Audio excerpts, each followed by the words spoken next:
cuando el Señor celebró su misa cruenta en el Calvario, ahí donde Jesús era sacerdote, víctima y altar, donde faltaron los primeros sacerdotes, solo había uno nada más, San Juan, ahí sí estaba él.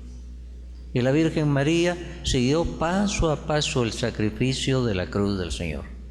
La primera misa de Jesús, la misa cruenta de Jesús. Y por eso ella es nuestra maestra a la hora de la Eucaristía. Ella estuvo en la primera misa del Señor. Ella estuvo al lado. Ella era como una acólita en ese momento, ayudando con su presencia espiritual y física a su Hijo nuestro Señor Jesucristo. El libro de los Hechos de los Apóstoles describe cómo eran las primeras Eucaristías de los cristianos, cómo se reunían en las casas particulares, Hechos 2:46, todos los días, dice, y con alegría y sencillez de corazón partían el pan. Increíble pensar que la Virgen María hubiera faltado a esas Eucaristías. Ahí estaba ella, la Madre de Jesús, la cristiana por excelencia. Y no crean que estaba en el altar celebrando la Eucaristía, estaba entre los fieles, como una laica. Y todos se fijarían en la Madre del Señor y cómo ella esperaría ese momento de la comunión para volver a experimentar a Jesús como lo había experimentado cuando lo tenía en su seno materno. Por eso la Virgen María para nosotros es una maestra a la hora de la Eucaristía. ¿Cuántas veces a la Virgen María le tocó llevar a Jesús tal vez de la mano al templo y lo iba instruyendo para que participara bien en las ceremonias del templo? Ella sigue siendo la madre que nos ayuda, nos lleva junto a Jesús para que lo encontremos más de manera especial en la Eucaristía, el cuerpo y la sangre del Señor. Nosotros comenzamos nuestra Eucaristía con la liturgia penitencial y eso nos hace pensar en la serpiente que presenta el libro del Génesis, símbolo del mal, del diablo. Esa serpiente continúa con su obra maléfica. El libro del Apocalipsis presenta a una mujer llena de luz. El dragón quiere atacarla, pero no puede, es que ella tiene a Jesús. Estimados hermanos, ella le pone el pie a la serpiente. ¿Por qué? Porque tiene adentro a Jesús. Ella es la que nos acompaña para poderle poner el pie encima a la serpiente, pero nos hace ver que debemos estar llenos de Jesús y vaciados de todo lo malo, lo que nos impide la bendición. A la Virgen María se la ha llamado tradicionalmente refugio de los pecadores. Ella, cuando estaba junto a la cruz, vio como aquel gran pecador, el ladrón, que al principio insultaba a Jesús, de pronto se convirtió con la palabra del Señor, las 7 palabras, y cómo pidió perdón y el Señor le concedió la salvación ahí mismo en la cruz. Hoy estarás conmigo en el paraíso. Pues ella está con nosotros. Es el momento de reconocernos pecadores. Dice la Biblia, si alguno dice que no tiene pecado es un mentiroso, dice San Juan en su primera carta. Y nosotros en esta primera parte introductoria de la misa, liturgia penitencial, pues pedimos a la Virgen María que nos ayude para reconocernos pecadores y que ruegue por nosotros para que también, como el buen ladrón, recibamos misericordia, perdón y podamos de veras participar sin estorbos en la Eucaristía. Y viene la liturgia de la palabra. Uno de los retratos bonitos de la Virgen María es el de San Lucas en el capítulo 2, cuando dice que la Virgen María guardaba y conservaba en su corazón todas estas cosas. O sea, ella iba archivando las palabras de Jesús. La palabra de ella se iba quedando adentro y le servía para meditar. Y la iba repasando tantas veces. Pues esa es la liturgia de la palabra. Eso nos enseña la Virgen María. Acaparar, para meditar, para guardar. Jesús dijo que el distintivo de su seguidor, del cristiano, del discípulo, era bienaventurado el que escucha la palabra de Dios y la pone en práctica. 2 cosas, no solo oidores de la palabra, sino hacedores. Bienaventurados cristianos, el que escucha la palabra, pero la vive. Los apóstoles durante 3 años estuvieron con Jesús, escucharon su palabra durante 3 años. La Virgen María la escuchó durante 33 años. Estuvo toda la vida con Jesús y estuvo ahí junto a la cruz escuchando las últimas palabras de Jesús antes de morir. Cuando en la Anunciación Dios le envía su misión a la Virgen María, ella no le entiende del todo, pero dice: hágase en mí según tu palabra, hágase en mí según tu palabra, hágase. Ella está para ser una hacedora de la palabra, no oidora nada más. Hágase en mí según tu palabra. Y la característica de la Virgen María es que está haciendo la voluntad de Dios, va por el camino del Señor. Por eso en Caná de Galilea, cuando hay problemas, para que se solucionen esos problemas, la Virgen María le dice a todos: hagan lo que les diga. Pero ella previamente había dicho: hágase en mí según tu palabra. Ahora, con autoridad moral, ella puede decir: hagan. Quieren que se solucionen sus problemas, quieren el vino de Jesús, entonces hagan lo que les diga. Y ahora, en la liturgia de la palabra, ella nos está animando: hagan lo que les diga. Ahí está la solución de sus problemas, hagan lo que les diga. La Virgen María entonó un himno de alabanza al Señor muy bello, que en latín se llama el Magnificat, que significa mi alma glorifica al Señor. El padre José Bover Cantera, que fue uno de los primeros que tradujo la Biblia al castellano de los idiomas originales, examinó el Magnificat y vio cómo está lleno de frases del Antiguo Testamento. Quiere decir que la Virgen María era una acaparadora de la palabra de Dios. Y en ese momento de alegría, cuando se encontró con su prima Isabel, pues se le salieron todas esas palabras que ella llevaba en el corazón. La liturgia de la palabra a eso nos debe llevar en la Eucaristía, estimados hermanos, a acaparar palabra. Piensen ustedes qué oportunidad tenemos nosotros. En el transcurso de 3 años podemos acaparar toda esa palabra que se nos lee y se nos predica en el transcurso de 3 años aquí en público, en la iglesia. La Virgen María dice: guardaba y meditaba estas cosas en su corazón.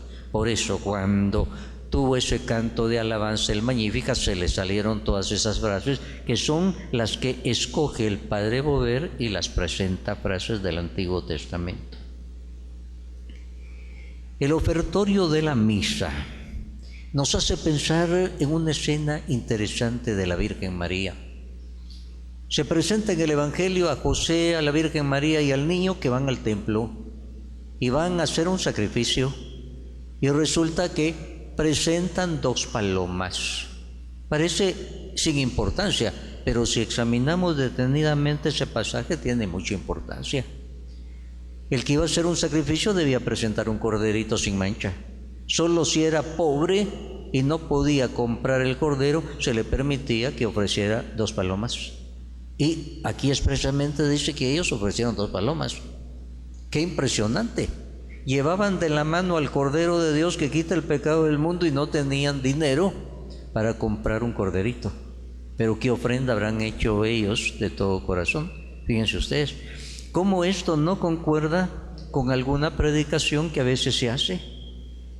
Gracias a Dios, fuera de nuestra Iglesia Católica, en que se presenta que si alguien es hijo de Dios, pues debe tener lo mejor material, y que si no nos explica que sea hijo de Dios, ahí llevaban al Hijo de Dios, y sus papás no tenían para comprar un corderito, pero tenían al Cordero de Dios que quita el pecado del mundo. El ofertorio de la Virgen María lo hizo propiamente el día de la Anunciación, cuando a ella le anuncian su misión, ser madre del Mesías, pero solo por obra del Espíritu Santo, cosa que no entiende del todo, pero ella dice: yo soy la esclava del Señor, hágase en mí según tu palabra. Ella se presenta como la esclava, ella hace su ofertorio, se ofrece para la misión que Dios le ha encomendado. Y ese es el gran ofertorio, el entregar su yo. No sabe lo que va a pasar, solo conoce que se va a meter en problemas, pero ella dice que se haga en mí según tu palabra. Y ese es el verdadero ofertorio. Nosotros a veces en la misa suplimos esto con cosas materiales, a veces típicas, pan, frutas, vino, agua, pero el verdadero ofertorio que Dios quiere es: hágase en mí según tu palabra, Señor, lo que tú me estás pidiendo en este momento. Seguramente cuando la Virgen María estaba junto a la cruz en la misa sangrienta de Jesús en el Calvario, seguramente ella se acordaría de lo que le dijo el anciano Simeón: a causa de este niño una espada de dolor te va a atravesar el corazón. Y estaba sintiendo esa espada de dolor que le estaba atravesando, y ella habrá dicho: que se haga en mí según tu palabra. Estoy para hacer la voluntad de Dios, el proyecto de Dios. Muy difícil de entender, pero hágase en mí según tu palabra. La Virgen nos enseña que el verdadero ofertorio es ese. San Pablo en su carta a los Romanos dice: ofrézcanse ustedes mismos como una hostia agradable, es decir, un sacrificio agradable. Ofrézcanse ustedes mismos. Ese es el gran ofertorio que muchas veces no ofrecemos al Señor, y es el que le agrada, y es el que Él nos pide, y es el que nosotros no queremos hacer. Preferimos presentar otras cosas nada más. La Virgen nos enseña el ofertorio, es decir: hágase en mí según tu palabra. Aquí estoy para hacer tu voluntad en todo momento. Se llega en la misa a lo que se llama la plegaria eucarística, dentro de la cual está la consagración. Y en ese momento el sacerdote se ve impotente y él tiene que invocar al Espíritu Santo. Impone las manos sobre el pan y el vino, invoca al Espíritu Santo para que sea el Espíritu Santo que haga que se cumplan las palabras de Jesús en la última cena: hagan esto en memoria mía, esto es mi cuerpo, esto es mi sangre. Y entonces invoca al Espíritu Santo. En griego se emplea una expresión que dice epíclesis, que dice invocación al Espíritu Santo, porque solo por obra del Espíritu Santo se puede obrar eso. Ese cambio del pan en el cuerpo de Cristo y del vino en la sangre de Cristo, y eso por obra del Espíritu Santo. Cuando la Virgen María dijo: hágase en mí según tu palabra, la palabra de Dios se hizo carne en su seno, engendró la palabra de Dios. Cuando nosotros decimos: hágase en mí según tu palabra, el Espíritu Santo tiene mano libre para que Jesús nazca más en nosotros. Jesús cada vez está naciendo más. Nadie se ha entregado del todo. Cada vez le damos más oportunidad al Señor. Cuando el sacerdote consagra el pan y el vino por obra del Espíritu Santo, entonces el altar se convierte en un Belén. En Belén nació Jesús, en un pesebre. En ese momento, por nuestra fe, creemos que Jesús está con su cuerpo, con su sangre, con su divinidad. Esa es la fe que profesamos nosotros, de manera especial en ese momento de la consagración. Por obra del Espíritu Santo es un Belén. Aquí no hay un pesebre, el altar en este momento es como la cuna de ese Jesús. Cuando nació Jesús, la Virgen María, como hacen todas las madres, pues ella mostraba a su hijo a todos, a los pastores, a los magos, a los que llegaban de visitantes. El oficio de la Virgen María es eso: mostrar a Jesús, presentar a Jesús, llevar a Jesús. Por eso nosotros empleamos la expresión a Jesús por María, porque ella no está para llevarse las palmas, sino para llevarnos a nosotros a Jesús. Y ella lo está mostrando también. Para todo esto se necesita fe, estimados hermanos. Sin fe, aquí no hay nada. A la Virgen María el ángel le dijo: vas a concebir, pero solo por obra del Espíritu Santo. Ella no tenía ningún punto de referencia de alguien que hubiera concebido solo por obra del Espíritu Santo. Ella tuvo que ser: que sea en mí según tu palabra. Y San Agustín, examinando este momento de la Anunciación, dice: la Virgen María concibió a Jesús antes en su mente que en su corazón por medio de la fe. Tuvo que decir: sí, creo, que se haga. No entiendo cómo, pero primero concibió a Jesús en su mente que en su seno, y eso es la fe. Sin fe, estimados hermanos, no hay Eucaristía para nosotros personalmente, y necesitamos esa fe. La Virgen María tuvo que tener esa fe, y le pedimos a ella que ruegue por nosotros para que tengamos esa fe, para que no nos vayamos a quedar sin Eucaristía, porque sin Eucaristía para nosotros, sin fe no hay Eucaristía para nosotros. Antes de la comunión se nos invita a repetir la oración que enseñó el mismo Jesucristo. Esto es muy importante. Es la oración que enseñó Jesús. Por eso, esta oración se ha analizado tantas veces. A veces se han escrito tomos gruesísimos. Es que piensen lo que quiere decir. Esta oración la enseñó Jesús. Están esas partes esenciales de toda oración cristiana. Pero en el Padre Nuestro se nos comienza en primer lugar enfrentando con quién hablamos nosotros, y se nos enseña a ver a Dios como un papá, un Padre bueno. Y como es Padre bueno, confiamos que todo lo que quiere para nosotros es lo mejor. No desconfiamos, y por eso, aunque no entendemos su proyecto, le decimos: que se haga tu voluntad, Señor, que se haga. Porque tú eres Padre bueno, entonces no me puedes jugar una mala partida, y por lo tanto me confío. Pero eso debe ser de corazón. Cuando nosotros reclamamos o sospechamos de Dios: no es Padre nuestro bueno todavía, es un Padre pero de repente no es muy bueno. No, el Padre nuestro es un papá, y entonces puedo decir: que se haga tu voluntad. La expresión de la Virgen María: yo soy la esclava del Señor, que se haga en mí según tu palabra. ¿Cómo iba a entender ella todo eso? Vas a concebir, pero por obra del Espíritu Santo nada más. Pero ella dice: que se haga en mí según tu palabra. Yo soy esclava, no estoy para ponerle dificultades a Dios, para cuestionarlo, no, que se haga en mí según tu palabra. Y esa es la fe. Y en el Padre Nuestro nosotros volvemos a decirle: Virgen María, que yo también de corazón pueda creer en un papá bueno, y por eso decirle: que se haga en mí según tu palabra. Se nos enseña a decir en el Padre Nuestro: Padre nuestro, no Padre mío, ni dame mi pan nada más, sino nuestro pan. Jesús nos enseña a pensar en plural, no solo en mi pan. Y esto lo vemos bellamente en la Virgen María. Ella está embarazada y sin embargo piensa en su ancianita prima Isabel. Seguramente no tiene quien le ayude, una persona joven, activa. Y entonces, aunque ella esté embarazada, se va a un lugar lejano en las montañas. ¿Para qué? Para atender a su anciana prima. Se olvida de sí misma para ir a atender a su prima. La Virgen María está pensando en el pan nuestro, no solo en su pan. Está pensando en la otra persona. Ella nos ayuda a salir de nosotros mismos para pensar en los demás. En el Padre Nuestro, Jesús también nos enseña a decir: Padre, perdona nuestras ofensas como nosotros perdonamos. Nos enseña a perdonar. En la cruz Jesús dijo: Padre, perdónalos, porque no saben lo que hacen. Buscando una excusa para los que lo estaban crucificando, como quien dice: Padre, si supieran que yo soy tu hijo, no harían eso, perdónalos. Seguramente la Virgen, junto a la cruz, oyendo a Jesús, ella tuvo que perdonar a muchas personas. Tuvo que perdonar a los dirigentes judíos que condenaron a su hijo.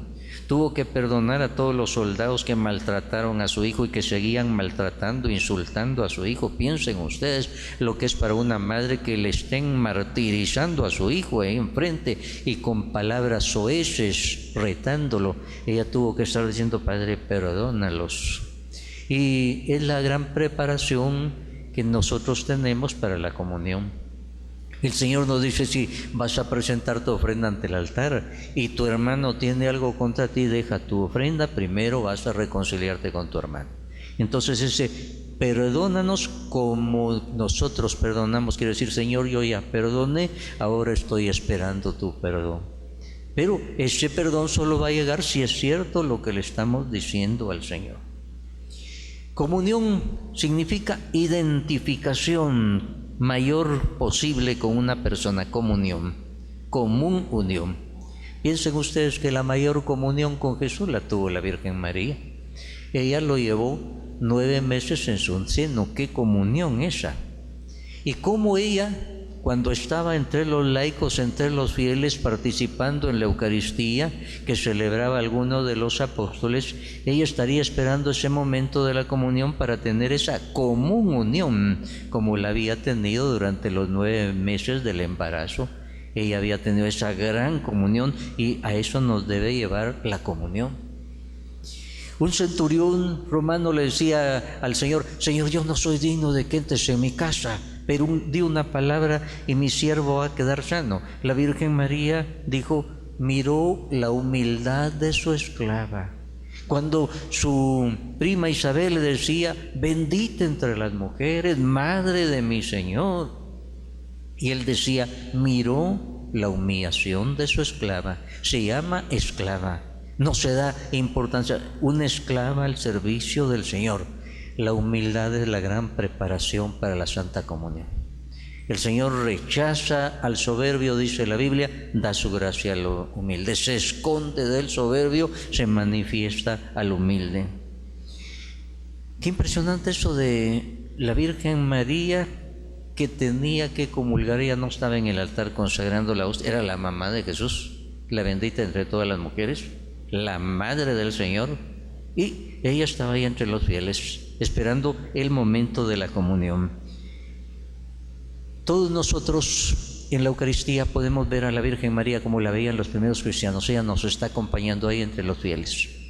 Ella no es sacerdotisa, está ahí ayudándonos para que el altar de veras sea un Belén. Belén quiere decir ciudad del pan. Qué interesante eso. Belén quiere decir ciudad del pan, casa del pan quiere decir Belén. Interesante, si ahí está el pan de vida. Y Jesús se va a presentar como el pan de vida.